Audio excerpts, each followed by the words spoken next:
Ya, belakangan kita tahu kasus perundungan atau bullying ini dipicu oleh masalah-masalah sepele dan tentunya ini bisa dikatakan bahwa Indonesia saat ini darurat bullying atau perundungan. Ini harus menjadi perhatian semua pihak, keluarga, sekolah, bahkan termasuk pemerintah. Iya, pemerintah juga harus turun tangan segera menyelesaikan kasus perundungan yang berada di lingkungan sekolah. Dan kasus perundungan atau bullying di lingkungan sekolah terus bergulir. Sejumlah kasus baru dilaporkan dengan para pelakunya yang masih di bawah umur. Sementara para korban harus menanggung dampaknya. Lalu apa komentar masyarakat terkait bullying ini? Berikut kami rangkum dalam Komen You. Komen You merupakan cara liputan 6 mendengar aspirasi warga kepada para calon pemimpin dan wakil rakyat yang akan berkontestasi pada pemilu 2024. Jangan jahat sama teman. Terbuka aja satu sama lain, teman-teman juga saling bantu. Saya pernah menjadi korban dan saya pernah menjadi pelaku. Aksi bullying atau perundungan kian marak terjadi dan meresahkan. Tak hanya terjadi di lingkungan sekolah, tapi juga di rumah, tempat kerja, bahkan di dunia nyata. Korban pun mengalami stres, frustasi, bahkan ada juga yang nekat bunuh diri. Wah, kira-kira seperti apa ya komentar masyarakat dan aspirasinya? Kita dengarkan di Komen Yuk. Dari SD pun sampai SMP itu udah ini sih maksudnya udah banyak terjadi gitu. Paling kalau dari saya ya, cara penanggulangannya kali maksudnya kayak lebih saling terbuka aja satu sama lain, teman-teman juga saling bantu. Kalau misalnya ada yang kena korban, saling bantu ngelihat temennya digituin, ya tolonglah atau enggak temenin gitu-gitu sih. Sama speak up, saling speak up aja sama-sama speak up gitu. Oke, pernah nggak di sini ada yang jadi korban maupun pelaku bullying nih bertiga nih? Masnya pernah? Untuk saya sih pernah di saat SD mungkin. Gimana ceritanya tuh, Mas? Ya kayak diejek seperti ya dari warna kulit atau sebagainya gitu. Dari penampilan. Pernah ngebully dan dibully pernah. Gimana ceritanya? Ngebulinya ya zamannya SMP ya. SMP itu lagi marak-maraknya bullying terhadap teman satu kelas ataupun teman beda kelas. Mau ngatain orang tua, mau ngatain background dari keluarganya, apa segala macam itu saya pernah ngelakuin itu. Dan saya juga pernah menerima itu. Jadi saya pernah menjadi korban dan saya pernah menjadi pelaku. Sebaiknya mensosialisasikan lingkungannya dari pertemanannya atau dari pihak keluarganya bisa mengajarkan dari budi pekertinya, Mbak. Tipsnya untuk nggak terjadi lagi ya. Kita ya sebagai yang udah tahu apa dampaknya, kita yang lebih aware, suka mengingatkan aja ketika ada teman yang melakukan itu atau yang belum. Terlebih kalau kita punya keluarga atau apa, kita udah ngomongin dulu dari awal.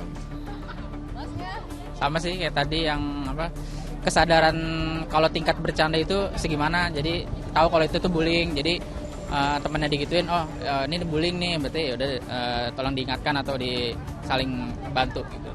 Ini anak masih di bawah umur, tidak ada sanksi yang bisa kita kasih, cuman kita hanya kasih peringatan aja sih. Sanksinya memang itu berupa peringatan kepada si anak yang ngebully ini.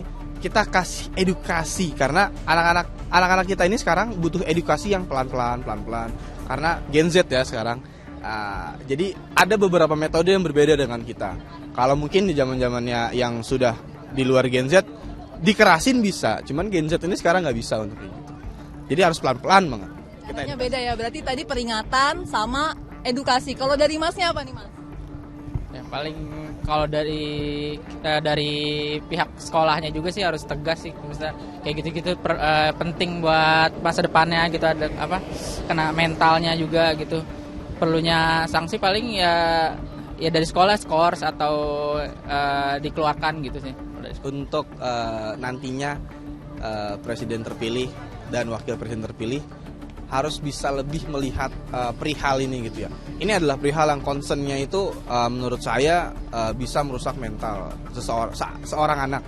Jadi harus ada beberapa peraturan-peraturan yang fokus terhadap kasus bullying ini. Sebenarnya nggak baik untuk anak-anak ya. Intinya di sini kita harus berani speak up. Walaupun kecil sudah diajari dari kecil, terbuka dengan orang tua. Apapun itu ngomong aja. Dan juga intinya kita harus berani melawan lah. Melawan dalam arti kata kita melawan kejahatan ya. Kita bisa dibilang bully itu jahat. Itu aja sih. Alhamdulillah circle saya nggak ada ya, dari mulai keluarga, teman. Cuman ya intinya sih, kalaupun misalkan saya di posisi itu, saya harus berani ngelawan. Itu aja. Intinya terbuka ya sama orang tua sih. Itu aja. Nah, intinya di sini sebagai orang tua ya, ngajarin sama anak saya, jangan jahat sama teman. Jahat dalam hal apapun, nggak boleh iseng yang benar-benar berbahaya, nggak boleh jahat. Ini itu ya sih. Dengan begitu insya Allah kita percaya sama anak dan mereka nggak akan jadi pelaku walaupun jadi korban. Calon presidennya mungkin yang harus ditekankan intinya itu kan dari hal pendidikan ya. Pendidikan anak harus lebih terbuka. Itu aja sih intinya. Ya detailnya saya nggak tahu seperti apa ya. Dari kecil sudah ditanamkan apa sih namanya empati sama gitu. Jadi empati seperti apa itu mungkin lebih sudah ditekankan. Terus tahu malu gitu loh. Itu aja sih. Nah itu tadi komentar para warga terkait aksi bullying. Dan tentunya semua satu suara, yaitu tidak setuju dengan aksi ini. Berbagai aspirasi pun dilontarkan oleh masyarakat, seperti pemberian sanksi berupa peringatan, sosialisasi, edukasi, sampai dikeluarkan dari sekolah.